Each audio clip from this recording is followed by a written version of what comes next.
বাবা কুমিল্লা শহরে রিক্সা চালায়, দুঃখিনী মা অসুস্থ, রিক্সা চালায় চালায় ছেলের লেখাপড়ার খরচ যোগাইতেছে বাবা। এইদিকে সন্তান স্কুল জীবন কলেজ জীবন পার কইরা ঢাকা শহরে আসলো। ভার্সিটিতে লেখাপড়া করে একটা টিউশনি কইরা কোনো রকম লেখাপড়ার খরচ যোগায়। বাবা একা রিক্সা চালায়া সন্তানের ভার্সিটির খরচ যোগানো বড় কষ্টকর, তবু বাবা রিক্সা চালায় সন্তানের একটা উজ্জ্বল ভবিষ্যৎ দেখার জন্য, সন্তানের সুন্দর একটা জীবন দেখার জন্য। এইদিকে ছেলে ইউনিভার্সিটিতে ভর্তি হলো, সুন্দরী একটা মেয়ের সাথে পরিচয় হয়ে গেল, তারপরে বিবাহ বন্ধনে আবদ্ধ হলো। গ্রামের ওই দুঃখিনী মা দুঃখী বাবার কথা সন্তান শহরের উচ্চ বিলাসিতার বাতাসে মগ্ন হয়ে বাপ মার কথা ভুলে গেল। সমাজে এমন কত কুলাঙ্গার সন্তান পাওয়া যায় যারা মা বাবার কষ্টের কথা মুহূর্তের ভিতরে ভুলে যায়। সন্তান মার খবর নেয় না, বাবার খবর নেয় না, শহরে বউ নিয়া বাচ্চা নিয়া শহরে বাসা করে থাকে, অথচ গ্রামের দুঃখিনী মায়ের খবর বাবার খবর নেয় না। ভাইরা আমার, ছেলে বছর হয়ে গেল, বছরের পর বছর চলে যায়, গ্রামে আসে না। ভালো একটা চাকরির ব্যবস্থা হলো, গুলশান আজাদ মসজিদের পাশেই বাসা নিল, আলিশান বাসা। ওই বাসায় স্ত্রীকে নিয়ে এসে বসবাস করতেছে। দিন যায় রাত যায়, মার কথা বাবার কথা যেন ভুলেই গেল। এইদিকে স্ত্রীও তাকে বাপ মার কথা ইয়াদ হদে সাহায্য করে না, বরং বাপ মার কথা ভুলে যাওয়ার জন্য স্ত্রী যদ্দূর করার তা করে। আজকে আমাদের সমাজে এমনও স্ত্রী পাওয়া যায় যে স্ত্রী চায় না শ্বশুর শাশুড়ির সাথে মিলেমিশে সংসার করবে। ওইদিকে গ্রামের বাড়িতে দক্ষিণী মা আর বাবা শুধু সন্তান সন্তান করে আহাজারি করে। একবার যদি সন্তানটা আসতো, একবার যদি সন্তানটারে দেখতে পাইতাম। মা দক্ষিণী আর সইতে পারে না, বাবাকে পাঠায় অনুরোধ করে, স্বামীকে একটু যাও না,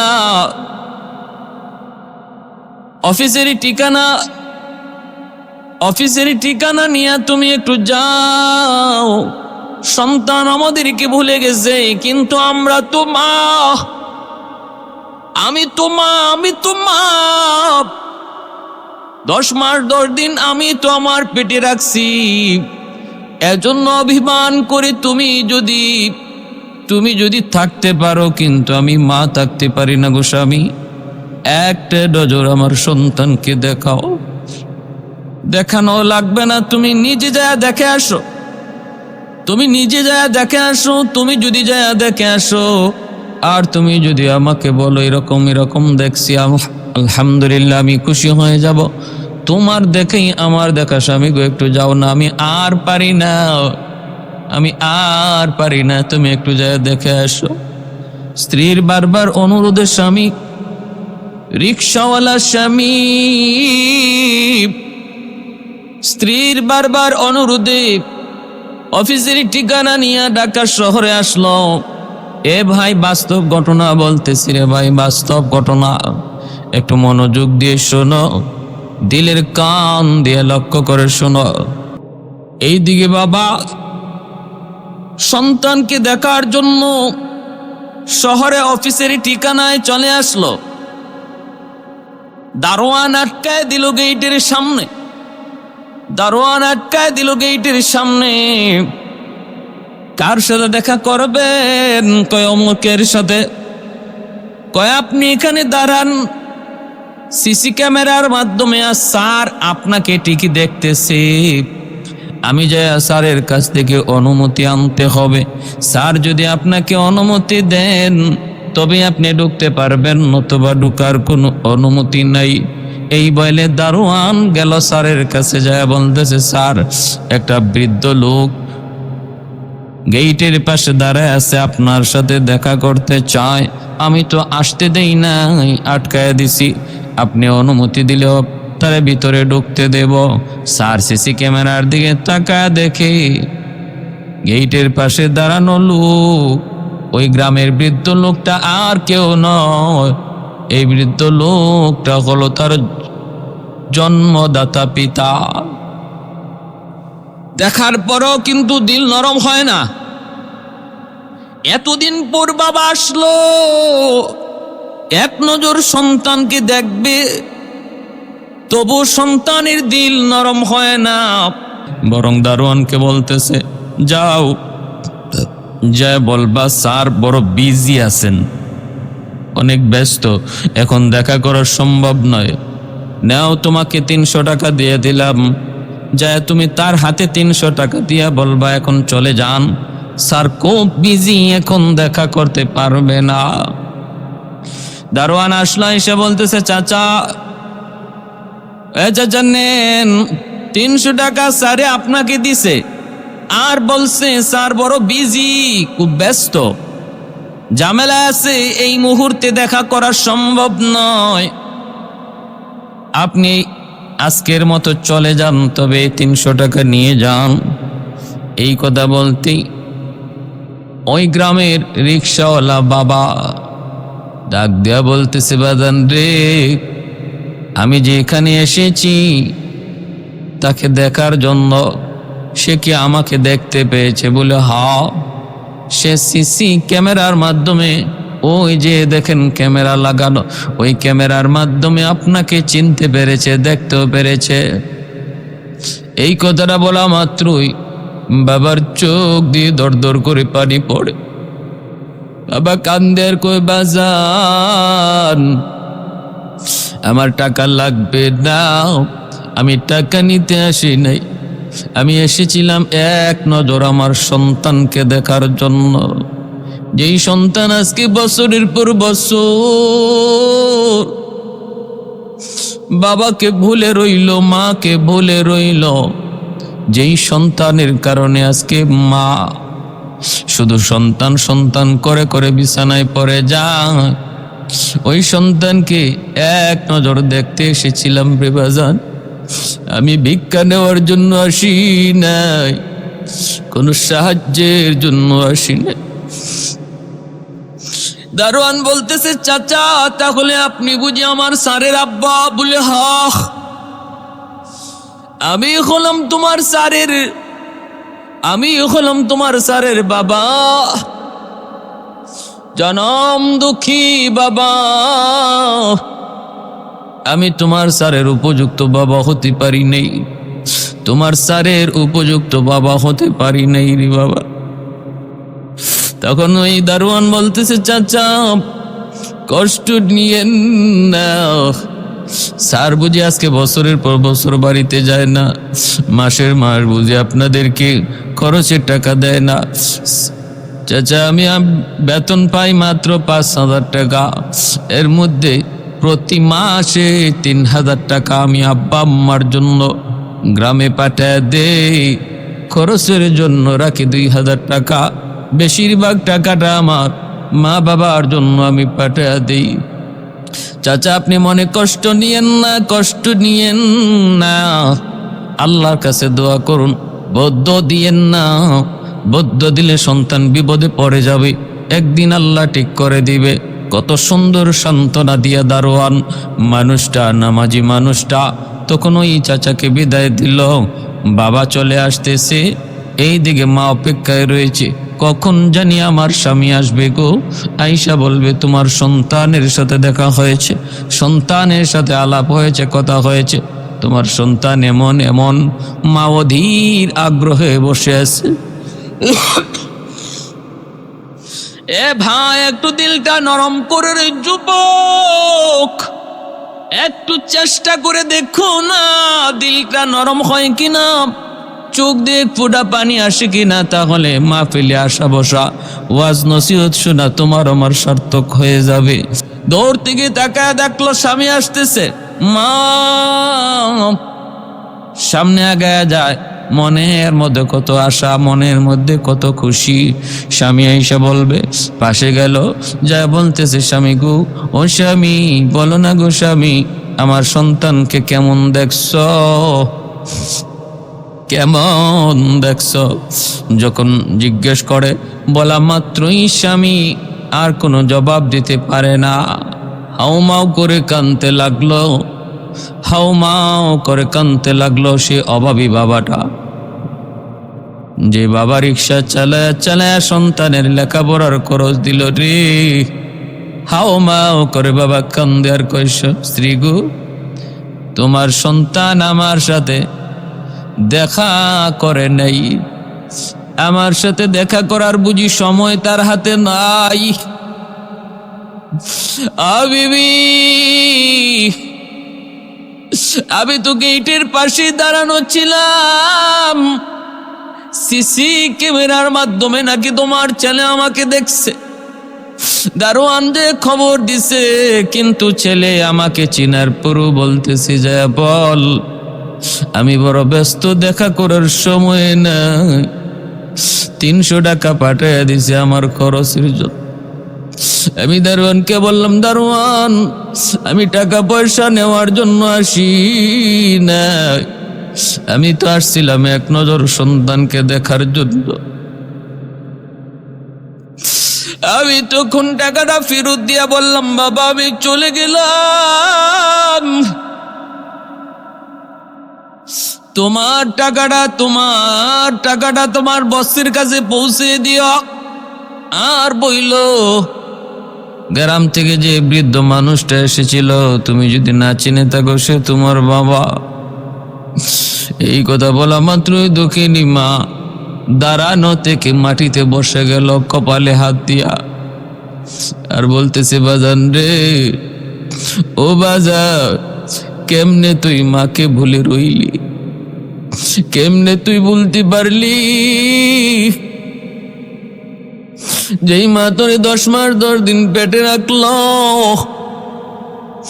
যেই মা তোরে রাতের পর রাত জায়গা জায়গা পাহারা দিল, যেই বাবা নিজে না খায়া তোর ঔষধের ব্যবস্থা করলো, যেই বাবা দিন নয় শুধু রাতের বেলা রিক্সা চালায় চালায় তোর লেখাপড়ার জন্য খাতা কলম কিনে দিল, কেমন করে তুই বাপ মাকে বলে রইলি? বাজান, দুনিয়াতে আমার যে আর কেউ নাই, আমার তো আর কোনো সন্তান নাই, একমাত্র তুমি সম্বল ছিলি। কেমন করে বাপ মারে ভুলে রইলি? কেমন করে বাবাকে চিনার পরও তুই ফিরে দিলি? সাথে সাথে বাবা তার স্ত্রীকে কোলে নিয়ে বাড়িতে নিয়ে আসলো, আসতে পারে না, পরে যায়। সান্ত্বনা দিয়া দিয়া স্বামী স্ত্রীকে নিয়ে ঘরে আসলো।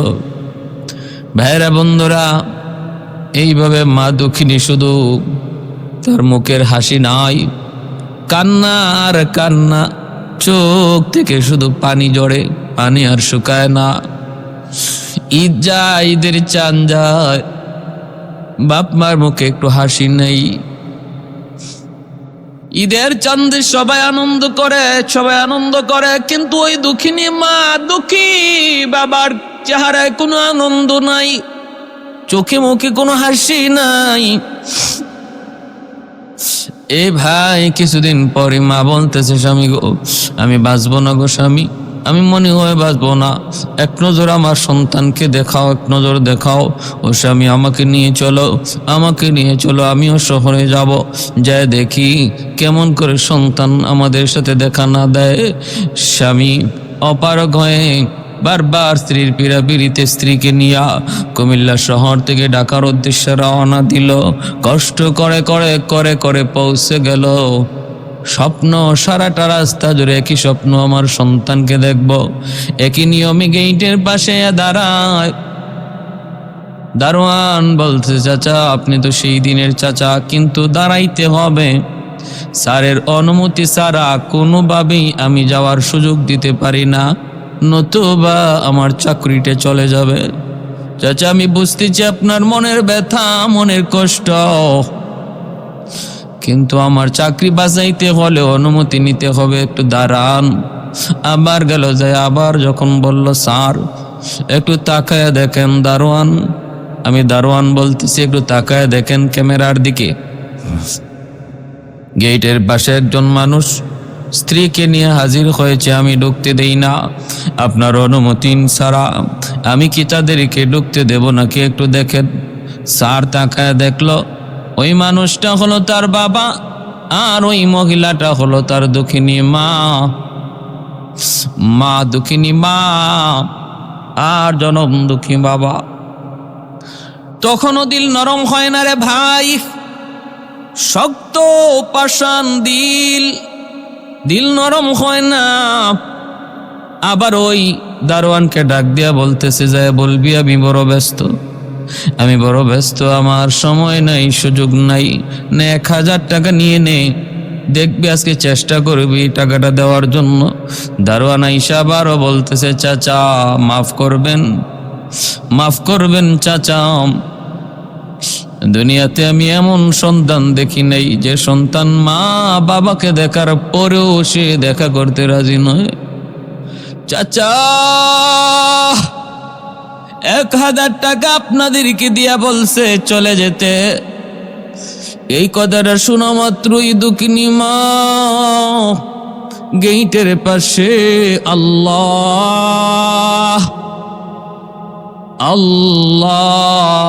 কইয়া ডাক দিয়া পড়ে গেল। ভাইরা বন্ধুরা, স্বামী কোলে নিয়া কোন রকম কষ্ট করে বাড়িতে পৌঁছলো। ওই যে মা বিছানায় পড়ছে, এই মা আর বিছানা থেকে উঠে নাই, জীবনের শেষ পড়ে গেল। ভাইরা বাপ মা পুরা আশাবাদ দিয়ে দিল সন্তান আর আমাদের কাছে আসবে না, আমাদেরকে চিরতরে ভুলে গেছে। এইভাবেই দিন যায় রাত যায়, ছেলে তো অন্ধকার জগতে ডুবে আছে, সে প্রাচুর্য দুনিয়ার শান শৌকত বিলাসিতার মধ্যে মগ্ন হইয়া দুঃখী বাবা দুঃখিনী মায়ের কথা চিরতরে ভুলে গেছে। ভাইরা বন্ধুরা, মনে রাখবেন, যতই আপনাকে আপনার নফস গুনার সাগরে ডোবায় রাখুক, একটা সময়ে কিন্তু অন্তরের ভিতরে আপনার নফসে মুতমাইন্না পবিত্র আত্মা মাঝে মাঝে আপনাকে সতর্কবাণী দিবে। একজন অপরাধী যত বড় অপরাধ করুক না কেন, অপরাধীর ভিতরে মাঝে মাঝে তারে নফসে মুতমাইন পবিত্র আত্মা সতর্ক দেয়, না ওই পথে যাবি না, আর এই কাজ করবি না। মাঝে মাঝে আপনাকে সতর্ক দিবে। ওই সতর্ক দেওয়া অবস্থায় যদি কোনো মানুষ সেটাকে মেনে নেয়, ওই সে অনুরোধটাকে, সেই সতর্ক বাণীটাকে যদি গ্রহণ করে নেয়, সেই কামিয়াব। ফিরে যদি আসে, মূল্যায়ন না করে, কর্ণপাত না করে, তার জীবনটাই ধ্বংস হয়। বাইরা একদিন ওই যুবক জুম্মার নামাজ পড়লো যে গুলশান আজাদ মসজিদ, ওই আজাদ মসজিদে জুম্মার নামাজ পড়ান যাত্রাবাড়ির হজরত মাওলানা মাহমুদুল হাসান দামাত বারকাতুহুম। তিনি আজও জীবিত আল্লাহর ওয়ালি, তিনি আজও সুস্থ আছেন। তিনি গুলশান আজাদ মসজিদে জুম্মার নামাজ পড়ান, একজন আত্মার রোগীর ডাক্তার, অনেক বড় বুজুর্গ, যাদের কাছে গেলে, যাদের কথা শুনলে পরে নিজের আত্মার রোগ ধরা পড়ে। ভাইয়েরা, বহু মানুষের জীবন পরিবর্তন হয়েছে এমন বুজুর্গদের সহবতে যাওয়ার কারণে। এজন্যই তো আল্লাহ বলেছেন, যদি তুমি একজন খাঁটি মুমিন হতে চাও, তাকওয়াওয়ালা হতে চাও, তুমি তাকওয়াওয়ালাদের সংস্পর্শে যাও, আল্লাহওয়ালাদের সহবতে যাও, তাহলেই তোমার দৌলতে তাকওয়া হাসিল হবে। ইয়া আইয়ুহাল্লাযীনা আমানুত্তাকুল্লাহা ওয়া কুনু মা'আস সাদিকিন।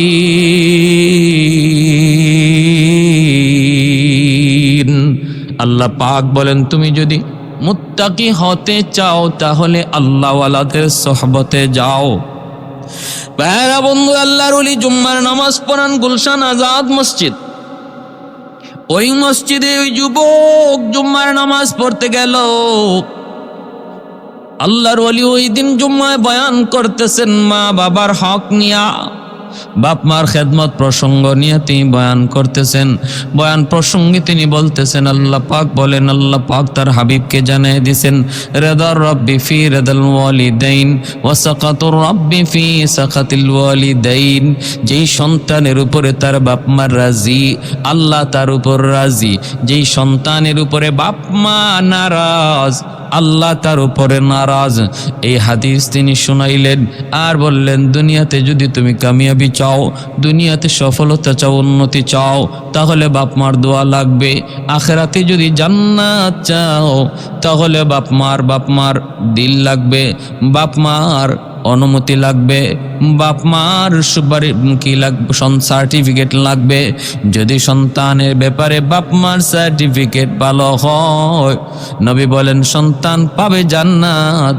আর সার্টিফিকেট যদি খারাপ হয়, যত বড় বুজুর্গ হোক না কেন, যত আমলের পাহাড় নিয়ে উঠুক না কেন, বাপ মা যদি কয় ভালো না, তাহলে তার জন্য জান্নাত হারাম হয়ে যাবে, জাহান্নাম ওয়াজিব হয়ে যাবে। ভাইরা বন্ধুদের জন্য বলতেছে, একটু মনোযোগ। ওই মসজিদে জুম্মার নামাজ পড়লো যুবক, জুম্মার নামাজ পড়লো। জুম্মার নামাজের ভিতরে আল্লাহর ওলি বাপ মার সেবার কথা যখন তিনি বয়ান করলেন, বয়ান করে করে শুনাইতেছেন আর বলতেছেন, রে দুনিয়ার সন্তানের দল, যদি বাপ মাকে খুশি করতে পারো তাহলে আল্লাহ খুশি, জান্নাত পাবা। আর যদি সন্তানের বিরুদ্ধে বাপ মার কোনো মামলা আল্লাহর আদালতে জমা হয়ে যায়, তাহলে এই সন্তান যত বড় নামাজি, যত বড় দিনদার হোক না কেন, বাপ মার মামলা যার উপরে আছে সে কোনোদিন জান্নাত পাবে না। মনে করতে পারো সেদিন তুমি মাপ চেয়ে নিবা। আরে শুনেরা করে যুবক, আখিরাতের ময়দান মাপ চাওয়ার জায়গা নয়, মাপ দেওয়ার জায়গা নয়। আখিরাতের জীবন ব্যবস্থাটা বড় কঠিন। মাপ দেওয়া, মাপ নেওয়ার জায়গা হলো দুনিয়ার জগৎ। দুনিয়াতে সহজে কারো কাছ থেকে মাপ নেওয়া যায়, মাপ চাওয়া যায়, কিন্তু আখিরাতে আল্লাহর আদালতের সামনে মাপ চাওয়ার কোনো সুযোগ নাই। কেউ মাপ চাইলেও চাইতে পারে, কিন্তু মাপ পাবে না। সন্তান মায়ের পরিচয় দিবে না, বাবা সন্তানের পরিচয় দিবে না, কেউ কারো পরিচয় দিবে না। কলিজার টুকরা সন্তানের পরিচয় মা দিবে না, বাবা দিবে না। আল্লাহ বলেন, ইয়াউমা ইয়াফিরুল মারউ মিন আখিহি ওয়া উম্মিহি ওয়া আবিহি ওয়া সাহিবাতিহি ওয়া বানিহি লিকুল্লি ইমরিইম মিনহুম ইয়াউমা ইযিন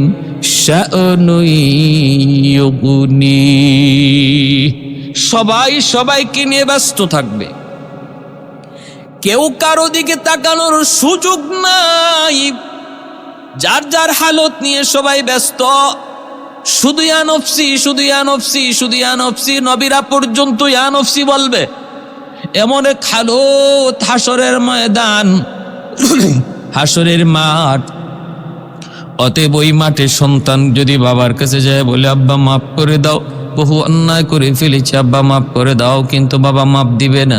মা যদি যায় বলে, মার কাছে যায় যদি বলে, মা অন্যায় করে ফেলেছি, আমাকে মাফ করে দাও, মাও মাফ দিবে না। বলবে, দুনিয়াতে আমার কোনো সন্তান ছিল না। বাবার কাছে যাই বলবে, আব্বা জান, বাবার কাছে যে বলবে, আব্বা জান, একটি নেকি দিয়া আমার বাঁচাও প্রাণ, একটি নেকি দিয়া আমার বাঁচাও প্রাণ। বাবা বলবে, কে গো তুমি, চিনি না, দুনিয়াতে সন্তান আমার ছিল না, দুনিয়াতে সন্তান আমার ছিল না। এ ভাই, জুম্মার দিন আল্লাহর ওলির বয়ান শোনার পর যুবকের কিছুটা অনুশোচনার সৃষ্টি হলো, দিলের ভিতরে ভয় লেগে গেল। ভয়, বাপ মা যদি নারাজ থাকি, জুম্মার নামাজ পড়েও আমার কোনো লাভ নাই। রমজান মাস ছিল, রমজানে রোজা রাইখেও কোনো লাভ নাই, মাসটা ছিল রমজান। জুম্মার দিন যদি বাপ মা নারাজ থাকে, জুম্মার রোজা, জুম্মার নামাজ, রমজানের রোজা দিয়েও কোনো লাভ হবে না। বাপ মার আদালতে মামলা, এই মামলা থেকে রেহাই পাওয়ার কোনো ব্যবস্থা নাই। যখন এইভাবে বলতেছেন আল্লাহর ওলি, আর বাপ মার শিশুকাল থেকে বাপ মার সন্তানের প্রতি কেমন দরদি ছিল, ঘটনাটা যখন শুনাইতেছেন দিলের ভিতরে যুবকের লাগলো, চোখ দিয়া পানি ঝরতেছে। আমি আগেই বলেছি, যত বড় অন্যায়কারী হোক না কেন, সর্বদা তার দিল, তার মন শুধু অন্যায় করতে বলবে না, মাঝে মাঝে তার ভালো কাজ করতে বলবে। মাঝে মাঝে একথাও ইয়াদ করায় দিবি, তুমি বহুত বড় অন্যায়কারী, তুমি বহুত বড় জালেম, তুমি বহুত বড় জুলুমের শিকার।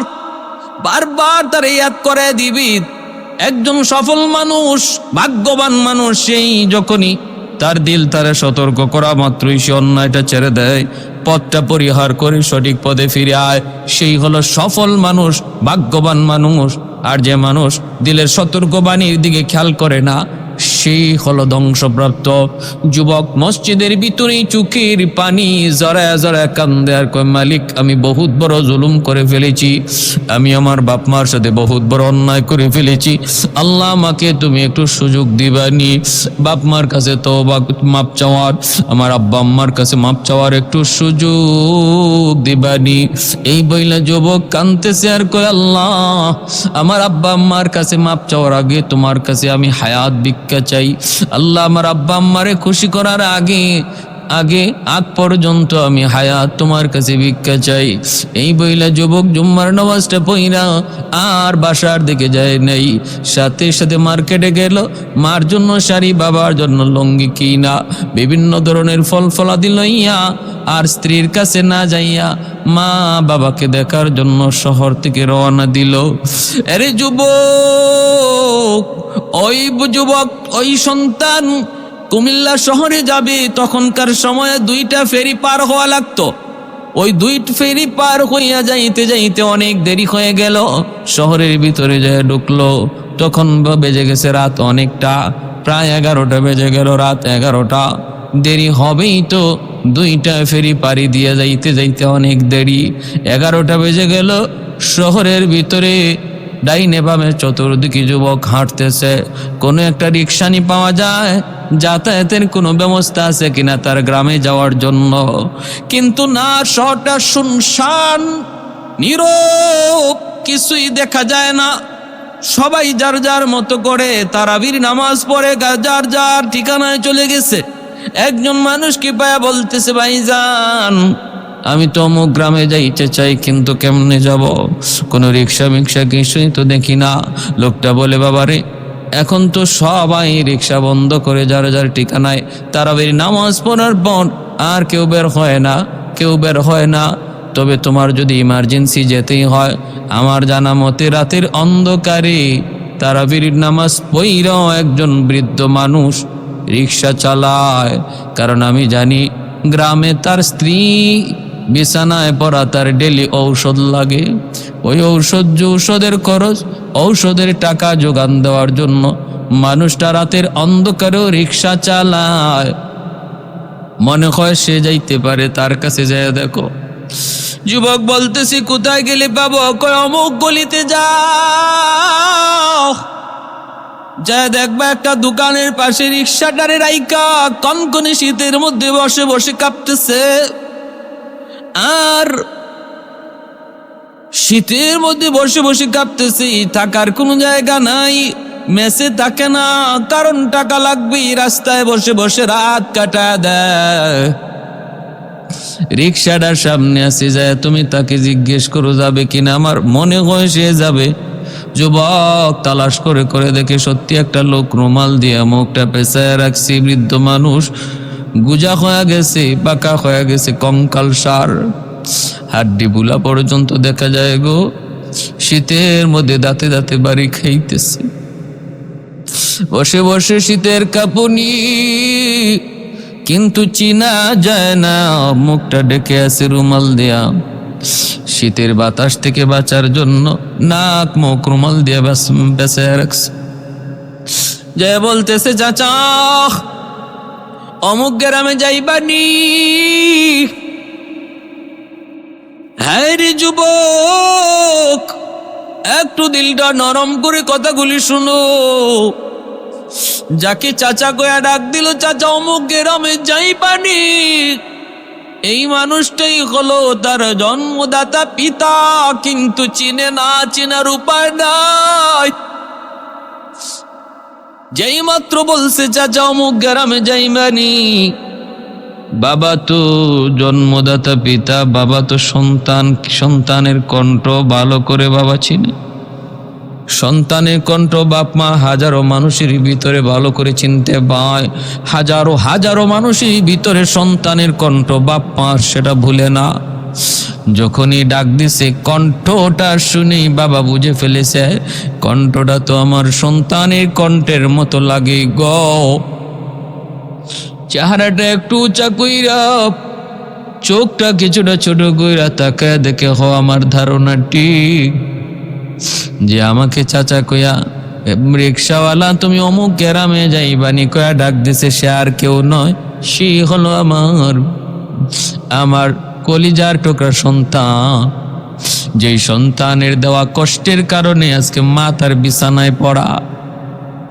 বাবা পরিচয় দেয় না, মাথাটা নিচের দিকে দিয়া কয়, হ বাবা যাব। এইবার ছেলে বলতেছে, কত ভাড়া, কত ভাড়া, কত? আমি আপনাকে ডাবল ভাড়া দিব, ডাবল। বাবা তখন মাথা নিচের দিকে দিয়া বলতেছে, বাজান সারা জীবন তো মানুষের কাছ থেকে ভাড়া নিলাম, কিন্তু আজকে আমি তোমার কাছ থেকে কোনো ভাড়া নিব না, আজ আমি কোনো ভাড়া নিব না। যুবক বলতেছে, না চাচা ভাড়া নিবেন না কেন, আমি আপনাকে ডাবল ভাড়া দিব। বাবা উঠো, তুমি রিক্সায় উঠো, ভাড়া নেওয়া লাগবে না, তুমি রিক্সায় উঠো। এই কথা বললাম, যুবক যে রিক্সায় উঠলো।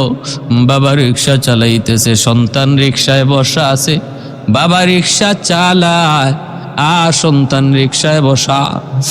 দিন এইভাবে সামনের দিকে আগাইতেছে, বাবা রিক্সা চালায় আর চোখ দিয়া পানি জরে আর কান্দে আর বলতেছে, বাজান রে আজকে তুমি যার রিক্সায় চড়ে বসলা, তুমি তো জানো না এই রিক্সাওয়ালা কেউ আর কেউ নয়, সেই তোমার বাবা, সেই তোমার জন্মদাতা পিতা। একটু উঁচু জায়গায় উঠা যায় না? মানুষটা সারাদিন রোজা রাখলো, কোন রকম ইফতার কইরা রিক্সা নিয়ে বের হয়ে গেল, গায়ে কোনো শক্তি নাই, উঁচা জায়গাটা রিক্সা নিয়ে উঠতে পারে না। ওই অবস্থায় ছেলেকে বলতেছে, বাবা একটু রিক্সা থেকে নামো, আমি তো উঠতে পারতেছি না। ছেলে তখন বলতেছে, কি ব্যাপার তোমার এত দেরি হইতেছে কেন? আমার তাড়াতাড়ি যাওয়া দরকার। তোমার গায়ে শক্তি নাই, তুমি পারো না, তাহলে রিক্সায় উঠাইলা কেন? একটু গরম সুরে যখন কথা বলল, তখনই বাবাই বলতেছে, বাজান রে সারাদিন ইফতার, সারাদিন রোজা রাইকা ইফতার করার কিছুই পাই নাই, কোন রকম একটু পানি আর একটা খেজুর খাইয়া এই রিক্সা নিয়ে আবার রিক্সা নিয়ে বের হয়েছি, এজন্য গায়ে শক্তি নাই। বাবা তুমি আমার ধমক দিও না, মাইরো না, না জানি তুমি ধমক দিতে যাই আবার হাত উঠাই ফেলো কিনা। বাবা এই বৃদ্ধ মানুষটা আর কেউ না, এই বৃদ্ধ রিক্সাওয়ালা হলো তোমার জন্মদাতা পিতা। বইলাই রুমালটা দিয়ে মুখটা খুললো, রুমালে ঢাকা মুখটা যখন খুললো, সাথে সাথে সন্তান বাবাকে জড়ায় ধরে কাঁদতে লাগলো। জড়ায় ধরছে কারণ সন্তানের চোখ দিয়েও পানি, শুধু চোখে পানি, কখন মারে দেখবে, কখন বাবারে দেখবে। রাস্তার মধ্যেই বাবা নিজের পরিচয় দিয়া দিছে, বাবা আমি তোমার বাবা। যেই মাত্র দেখি যার রিক্সায় চড়ে আমি এত দূর পর্যন্ত আসলাম, যিনি কষ্ট করে করে রিক্সা চালাইয়া আমাকে এই পর্যন্ত নিয়ে আসলেন, আমার জন্মদাতা পিতা, পায়ে জড়ায় ধরে কয়, আব্বা আমাকে মাফ করেন, আমি বহুত বড় অন্যায় করে ফেলেছি, বহুত বড় অপরাধ করে ফেলেছি, আমি বুঝি নাই, বাবা আমাকে মাফ করেন। মা কোথায়? কয়, বাবা তোমার মা বিছানায় পড়ে আছে, মৃত্যুর সাথে পাঞ্জা লড়তেছে, কখন জানি মারা যায়, তার ডেলি ঔষধ লাগে, ডেলি ঔষধ লাগে, এই ঔষধের টাকা জোগাড় করতে আমার রাতের বেলাও রিক্সা চালাইতে হয়। এই বইলা যুবক বাবাকে জড়া দইরা দৌড় দিয়া বাড়িতে আসলো। আইসা যখন ডাক দিছে, মা মা কয়া ডাকটা দিছে রে বাজান, দুঃখিনী মা, অসুস্থ মা বিছানায় শুয়ে রইছি, যে মা বিছানা থেকে উঠতে পারে না, সন্তানের ডাক শোনা মাত্রই মা বিছানা থেকে লাফ দিয়ে উঠে গেছে। লাফ দিয়া মায়ের পা জড়া ধরা কান্দে আর কই, মা ও মা, বহুত বড় অপরাধী আমি, বহুত বড় অন্যায় করে ফেলেছি, মা আমাকে মাফ করো, মা আমাকে মাফ করো। সাথে সাথে মা টান দিয়ে বুকে জড়ায় দিয়ে কান্না শুরু করছি। এজন্য বলি রে ভাই, বাপ মার কাছে মাপ চাইতে দেরি হয়, বাপ মা মাফ করতে দেরি হয় না। যুবক, যদি কোনো অন্যায় করে থাকো তাহলে তাড়াতাড়ি মাপ চাও, কারণ বাপ মার কাছে মাপ চাইতে দেরি, বাপ মা মাপ করতে দেরি হয় না। ও ভাই, প্রতিদিন এরকম ভাবে একটা যুবক মাকে আইসা প্রতিদিন মারতো বউয়ের কথায়। একদিন অফিস থেকে আসার পথে ওয়াজ শুই না, দিল পরিবর্তন হয়ে গেছে। 2টা বাজে বাড়িতে আসলো, আইসা দেখে স্ত্রী দরজার পাশে দাঁড়ায় রইছে বাচ্চা কুলে নিয়া। কি গো স্ত্রী, তুমি এখনো বাচ্চা কুলে নিয়ে দরজার পাশে দাঁড়ানো, ঘটনা কি? স্ত্রী বলতেছে, আমার বাচ্চাটা অসুস্থ, পাতলা পায়খানা, কখন কি হয় এই চিন্তা করে আমি মা ঘুমাই না। তোমরা তো বাবা, তোমরা তো বুঝবা না সন্তানের দরদ, মা যেমন বুঝে এমন বুঝবা না। সারাদিন নয়, শুধু সারা রাত নয়, যদি মাসকে মাস বিছানা থেকে দাঁড়ায়া এইরকম দাঁড়ায়া সন্তান কুলে নিয়ে আমি কাটায় দিতে হয়, আমি পারবো, ঘুমে যাব না, এতটা দরদ কলিজা সন্তানের। এই কথা শোনা মাত্রই ছেলে বলতেছে, আজকে তুমি যদি তোমার সন্তানের প্রতি এমন দরদ দেখাও, তোমার কথায় আমি প্রতিদিন আমার যেই মাকে মারি, ওই মাও তো শিশুকালে আমাকে এমন আদরটাই করছে, এমনও আদরটাই করছে, এমন মাটাই করছে, তাহলে আমি তো বহুত বড় অন্যায় পথে আছি। দৌড় দিয়ে আমার রুমের দরজার সামনে যায় ডাক শুরু করছে, মা দরজা খোলো। মা তখন তাহাজ্জুদ নামাজে মগ্ন। মা ভিতর থেকে মনে করেছে ছেলে, মনে করছিলাম আজকে আমাকে মাইরের কথা ভুলে গেছে, কিন্তু না, বলে নাই গো, মনে হয় আজকেও মারতে আইছি। মা নামাজ শেষ করে বলতেছে, বাজান রে বাবা, আজকে আমাকে মারবি না, আমি আজকে তোর বউয়ের সাথে কোনো কথাই বলি নাই রে বাবা, প্রতিদিন মিথ্যা কথা বইলা আমারে মাইর খাওয়া, আজকে আমি তোর বউয়ের রুমে যাই নাই। গতকালকের মাইরে আমার দেখে এখনো ব্যথা আছে, বাবা আজকে মারবি না। ছেলে কাঁদতেছে আর বলতেছে, মা তুমি দরজা খুলো, আমি মারতে আসি নাই। মা মনে করেছে দরজা যদি ভেঙে ফেলে তাহলে গুসায় আরো বেশি মারবে। যাইয়া মা কাঁপতেছে, দরজাটা খুইলা দিছি। দুঃখিনী মা, বৃদ্ধা মা কাঁপতেছে দরজার পাশে দাঁড়া, আর ছেলে ভিতরে ডুইকা লাফ দিয়ে আমার দুটা পায়ে জড়া দুইরা কান্না করে আর কই, মা গো আমি বুঝি নাই, আমাকে মাফ করো, আমি বহু অন্যায় করে ফেলেছি। দক্ষিণে মা দেরি নাই, টান দিয়া বুকে জড়ায় কপালে চুমু খায় আর বলতেছে, বাজান আমি তো প্রতি রাত আল্লাহর কাছে দোয়া করি, কোনোদিন বদদুয়া দেই নাই, কারণ বদদুয়া দিলে গজব চলে আসবে। আল্লাহ আমার ডাক কবুল করেছে। এজন্য বলি যুবক, যত অন্যায় করো, যত অপরাধী করো না কেন, মৌতের আগে মাপ চাও, এখনই মাপ চাও, কারণ জানি না আমাদের কার মরণ কোথায়, কোন দিন কোন টাইমে। মৌতের আগে যদি বাপ মারে খুশি করতে না পারো, তোমার দুনিয়াও বরবাদ, আখেরাতও বরবাদ। দুনিয়া তো শস্য ফুল দেখবা অন্ধকার, আর আখেরাতের ময়দানে আছে আল্লাহ পাকের পক্ষ থেকে যন্ত্রণাদায়ক শাস্তি। আল্লাহ পাক রব্বুল আলামিন প্রতিটা সন্তানকে, আমরা যারা সন্তান হিসেবে আছি, প্রতিটা সন্তানকে বাপমার কদর বুঝা চলার, আর বাপমার কথা মতো বাপমারে খুশি রাইকা চলার তৌফিক দান করুন। আমার প্রয়োজন আগে নয়, বাপমার প্রয়োজনটা আগে, এটা আল্লাহর দেওয়া সিদ্ধান্ত। ওয়াসআলুনাকা মাযা ইউনফিকুন,